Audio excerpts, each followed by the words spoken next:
right, good afternoon, everyone, and welcome to today's webinar hosted by Better Business Bureau serving the Northwest.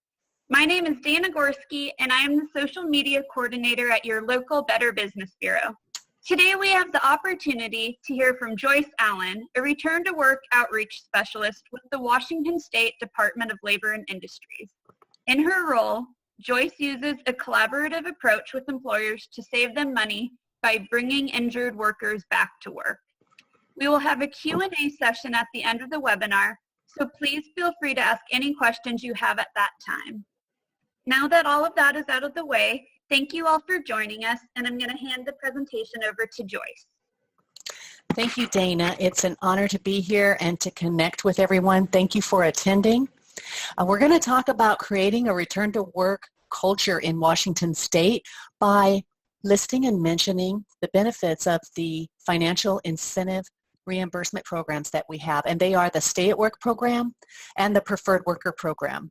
My contact information is there for you, and this presentation will be sent to you at the end, but I want you to have my direct line and email if you have any questions. So we are going to talk about the reimbursements for the Stay at Work program and the Preferred Worker program, but before we can successfully talk about the incentive programs and getting the most for your reimbursement, we need to first talk about creating a return to work culture in your business. Now, I'm sharing with you what a lot of employers are doing. This is not mandatory for the incentive programs to get reimbursed. I'm sharing with you what other employers are doing to create a written proactive process, a process that's designed to assist employees to return back to work, helping them understand what to do if they're injured. Now, a lot of employers say, hey, I have a safety program and a security program, but I don't have a return to work program. I don't have something, a policy, a program, something that's in writing, even if it's an 8x11 sheet of paper with bullet statements that say, you report your injuries, you take this form to the doctor when you're injured. You come back with this form from the doctor to give to me. You return to light duty. You keep us informed of every doctor appointment. Now, the information on your program or your policy is up to you and your coworkers as you create it. But a lot of employers are creating it so that it's proactive. It's a program that's helping them have something in place versus having a reactive experience. Now, a lot of employers are also offering this at an interview or at the hiring day. We like you, we want you to work for this company, but just so you know, we have a return to work program. So if you're injured on the job, we're going to support you through that injury experience, but you will return back to work on light duty, and that's the expectation that we place on our employees.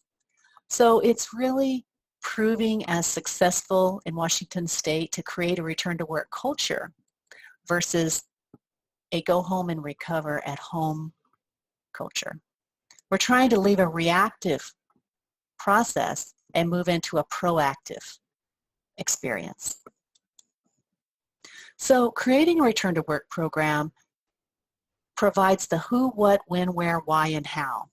It gives the expectation to all the employees, and it eliminates surprises and any misunderstandings. It's building bridges of communication. It's bringing the employees into a safety meeting or a forum or an all-staff meeting and saying, hey, we have a new program, we have a new policy, we have a new expectation. If you're injured, these are the steps that are expected of you. This is the communication that we need to create as we work together through an injury experience. I'm going to share my favorite story. It's in 2015, I met a tow truck owner and operator in Seattle, and he asked me to stop by and to see his return to work program, and it was a nail in the wall. And there was a string hanging from the nail and a manila envelope, and he has 10 different shops, some on the eastern side of the state and some on the western. All of his shops and all of his employees know if they're injured, they walk in and they go to the nail in the wall. They reach inside the manila envelope, they pull out a white envelope, and inside that is the lightest light-duty job description form, proactively, already created before an injury occurs and placed in that envelope. And they know that if they're injured, they walk to the nail in the wall, they pull that out, and they take it to the doctor. That's the one-way street over to the doctor. Now, the reimbursement program, the stay-at-work program, reimburses that employer, any employer, the day that written piece is communicated in writing and not prior to. So what that employer has done is he's created a program that's very simple. If you're injured, you walk over to the nail in the wall, you take this form and take it to the doctor. You'll bring back a list of restrictions on what's called an activity prescription form, otherwise known as an APF. He has explained to his employees, you take this form to the doctor and the doctor will give you an APF, or you'll request one and you'll bring that back to me. And anytime you get an APF, you'll bring that back to me. So he's created a proactive expectation, and it truly holds the employee's feet to the fire to say, hey, this is the expectation of you if you're injured. Now, if they don't go to the doctor with this form, say they get hurt on a Thursday or Friday, and on Saturday they find that they've locked up. Well, they know because of your program or your policy that they need to tell you they went to urgent care on Saturday, and on Monday you can fax over the light duty job description form to their physician. Now, before I change slides, I do want to share with you that same employer created a flow chart of the expectations of what to do. What are the steps if you're injured? And he put it on the back of the bathroom stalls. So when they were in their downtime, he said, they would read the flow chart. He said he could place it above the microwave, but no one would read it. He said in there, they're looking for reading material, so that's where it's at. All of his employees really appreciate it because they understand the expectation and they see this is the step, this is the next step. And it also includes what the employer is going to do for the employee as well.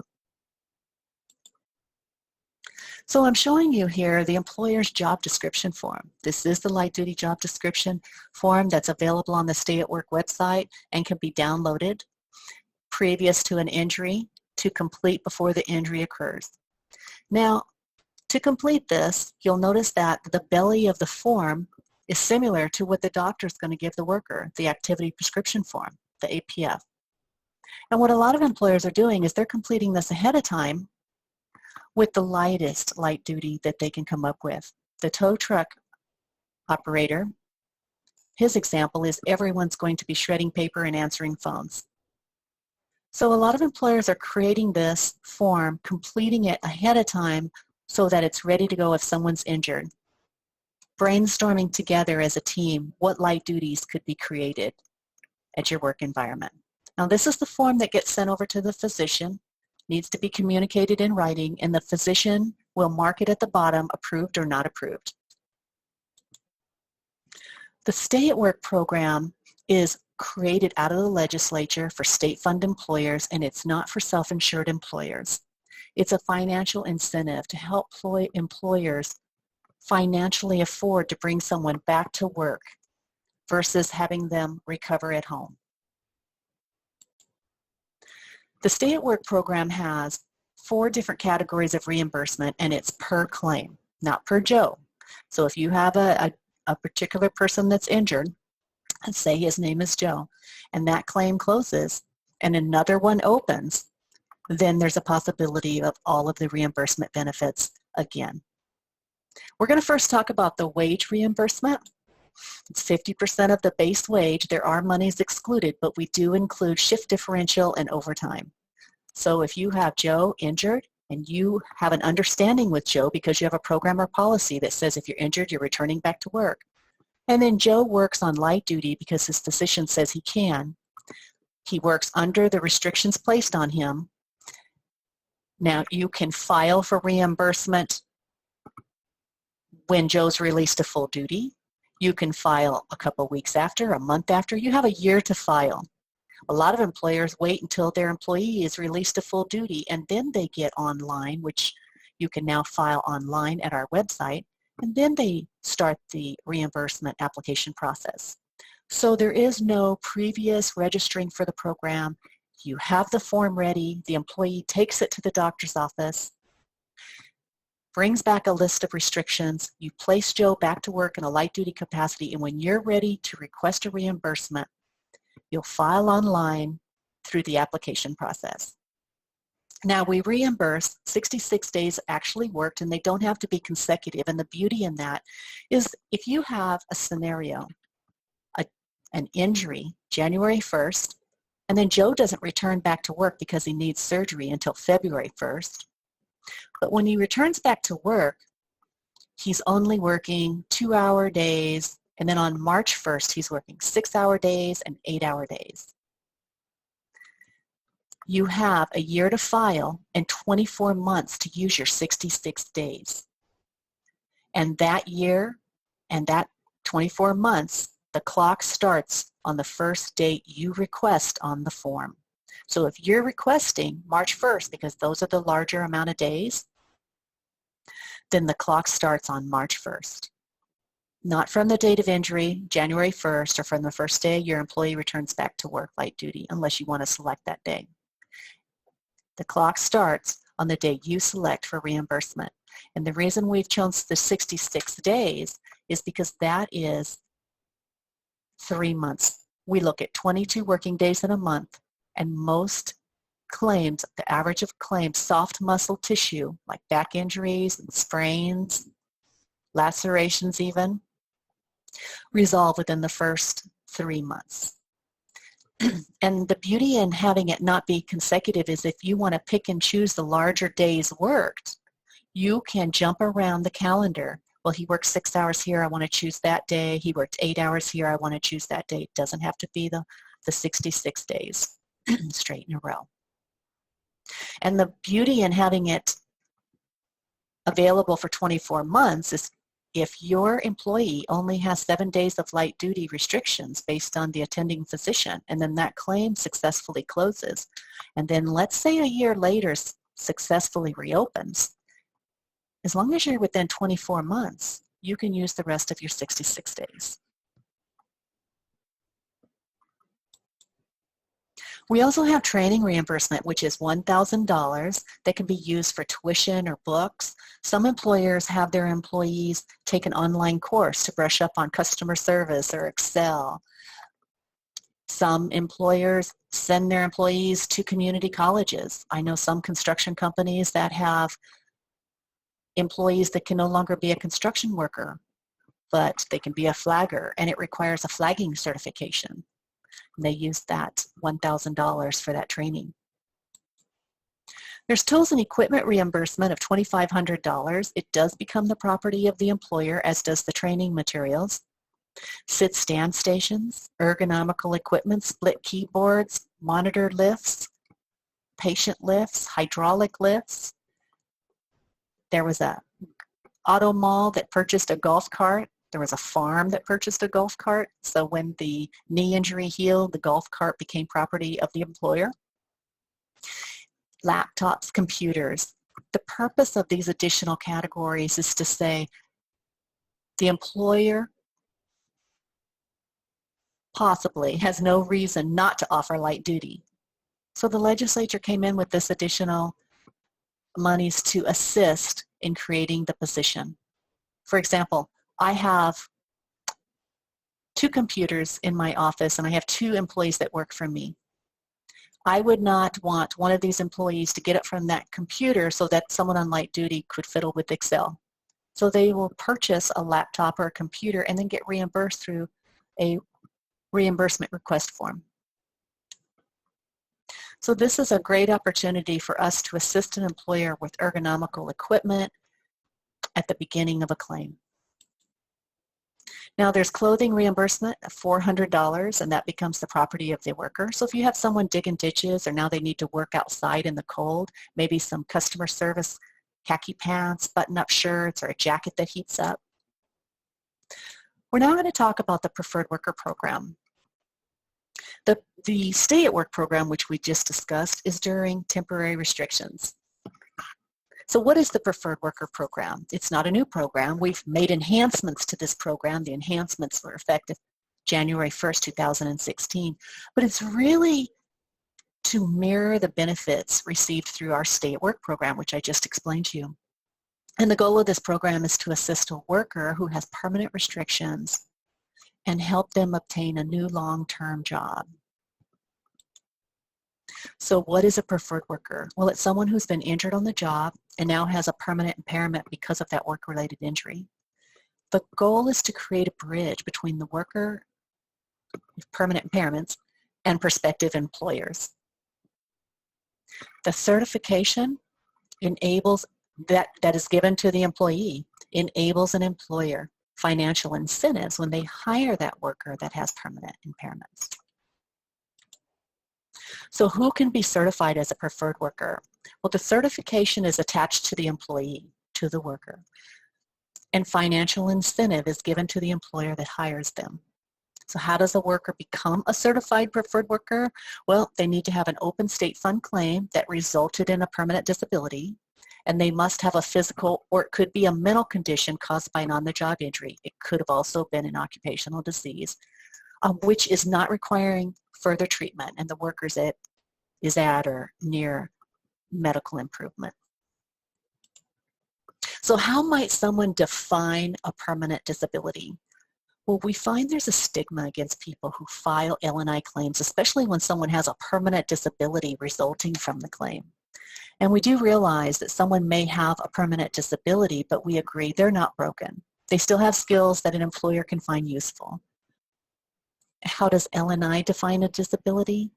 It's permanent loss of function. That could be physical or mental. And the medical needs to support recovery is not expected. A healthcare provider must restrict the worker from the job of injury. Your permanent restrictions will never allow you to work in the industry or in the job that you were performing when you were injured. So what is a substantial obstacle to employment? Unable to perform at least one essential job function. For example, someone who works in a warehouse that performs the inventory, but the doctor says they can no longer lift 10 pounds over their head. Lifting the weight overhead is part of one of the essential job functions that the employer says the employee needs to do. Or they need to be found eligible for vocational training, or the worker's restricted to a lighter category of work. For example, you have a heavy performance job and they're reduced to a medium functioning job, or maybe even a light performance job down to sedentary. An example of that would be a warehouse worker which moves into a customer service position. So who can certify a preferred worker? The department determines who will receive certification. A vocational counselor, a third-party administrator, or even a retro group cannot make that determination.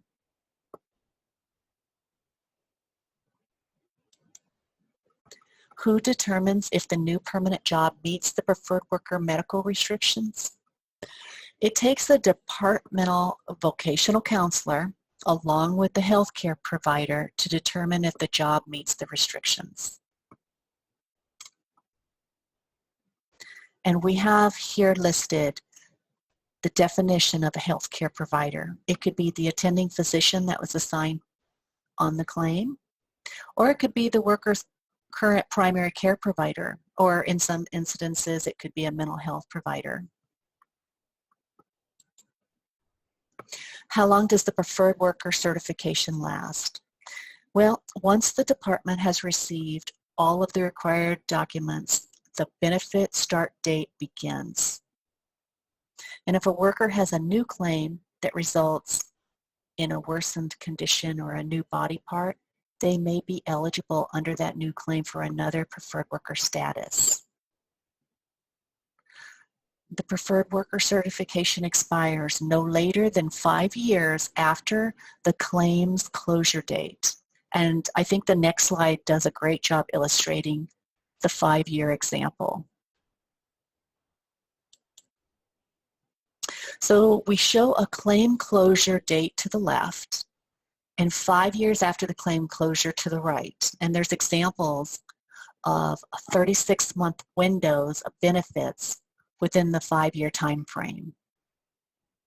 So on the bottom example, the orange box, if you have someone you've hired that's walked in off the street and you find out that they have a preferred worker status, you've hired them on but discovered they only have 24 months before the 5-year mark is reached from claim closure. If they have not used their certification with any other employer, you can use those 24 months.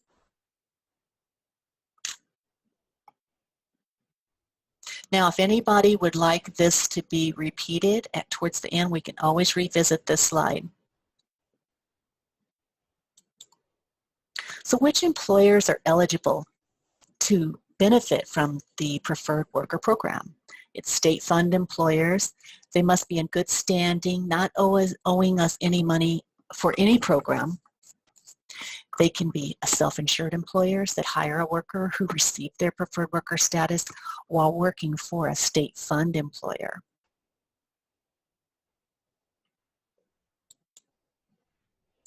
What must an employer do to qualify for benefits when hiring or re-employing a preferred worker? The employer must meet the worker's permanent restrictions. The permanent position must give value to the employer and the business.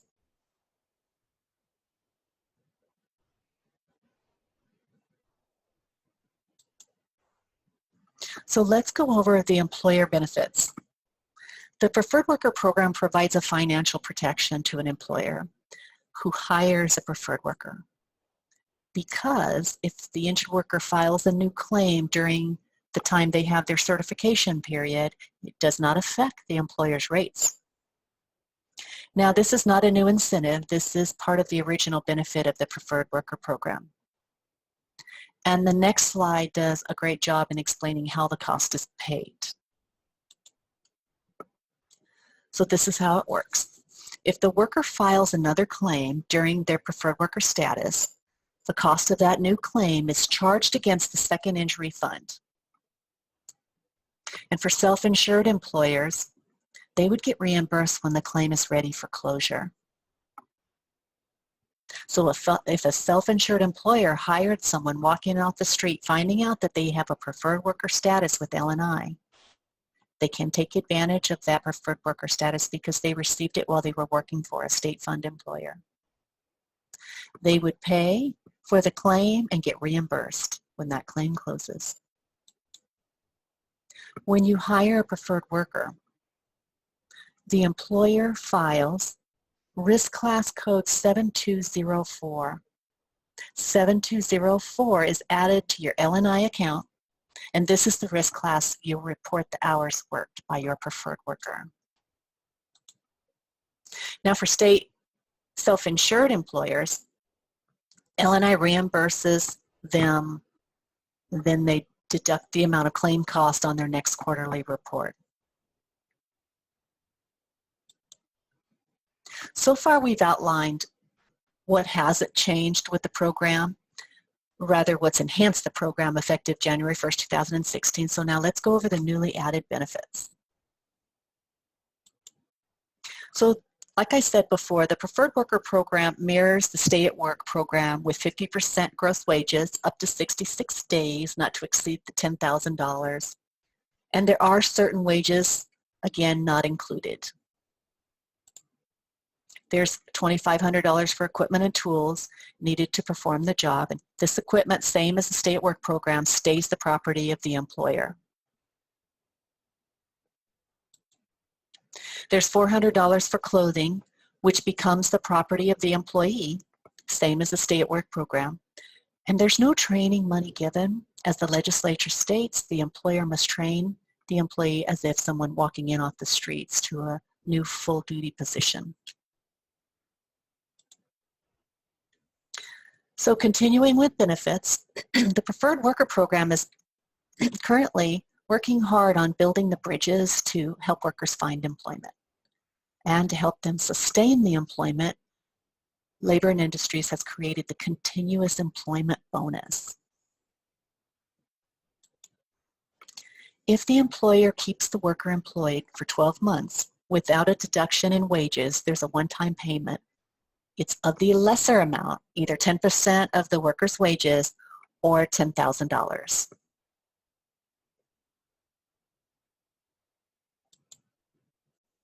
So when do the benefits start and end? Well, we've already stated it's the first day after all the documents are received to start the benefits. and benefits continue until the certification period ends or the worker leaves your employment.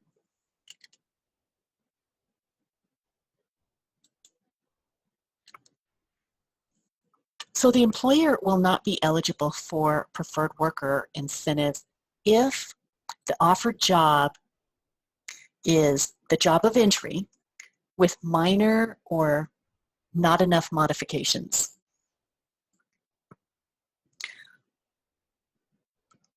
The employer will not be eligible for incentives if the offered job is beyond the medical restrictions, or if it's work that requires training beyond the usual training provided to similar employees, or if the offered job is an OJT, an on-the-job training position.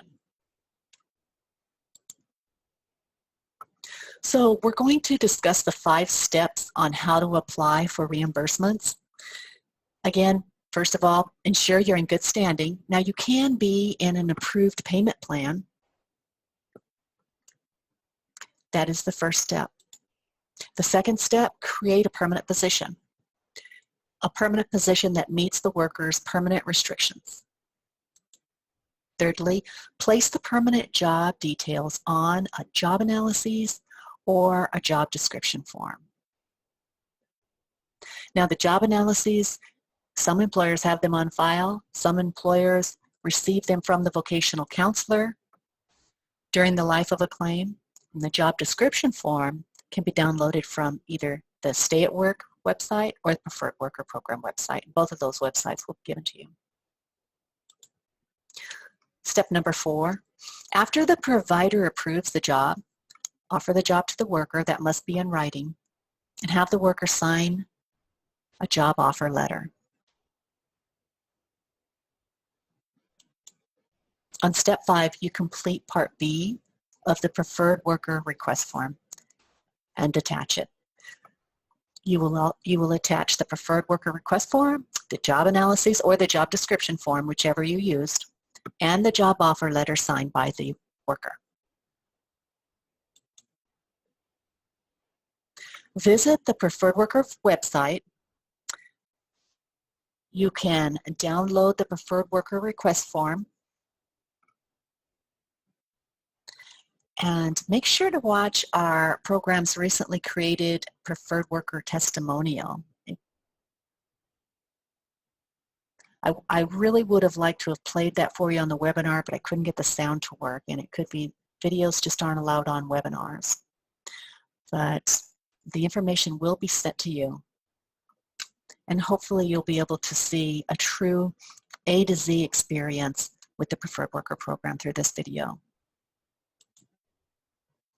So to reiterate, and for your records, these are the forms you'll send to the Department for Reimbursement.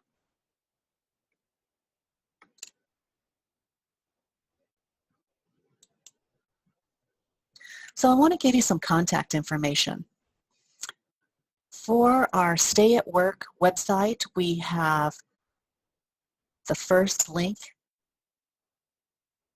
For the email, it's a general email box for any questions with the Stay at Work program. We have a toll-free number and a local number for your use.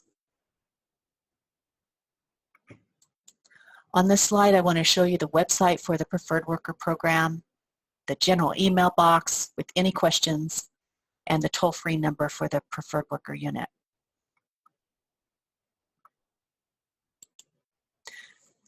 I want to introduce our operations manager, Amanda Fisher, her contact information, and currently we have 4 outreach folks. Chris Verreck has been with the program from the beginning and has multiple vocational and early return to work certifications. He's very helpful in that realm of knowledge. And then I'm mentioned here, I have some claims experience. I can help with additional claims questions. And Twin Manikoff and Robbie Rotz, they both have been in outreach for years and years and come with a very large background with risk management consultations. And with the 4 of us outreach, we can tackle any question that you may have. And we're in the process of hiring another outreach person for the Spokane side, so we'll have even more coverage on the eastern side of the state. But that's our team, and that's who we are, and there's our contact information for you. I do want to mention that Chris Farek is on the eastern side of the state in the 509 area codes, and Twin and I are down in from Seattle all the way down to the west coast of the state, and then Robbie's up north in the northern counties, stationed out of Bellingham.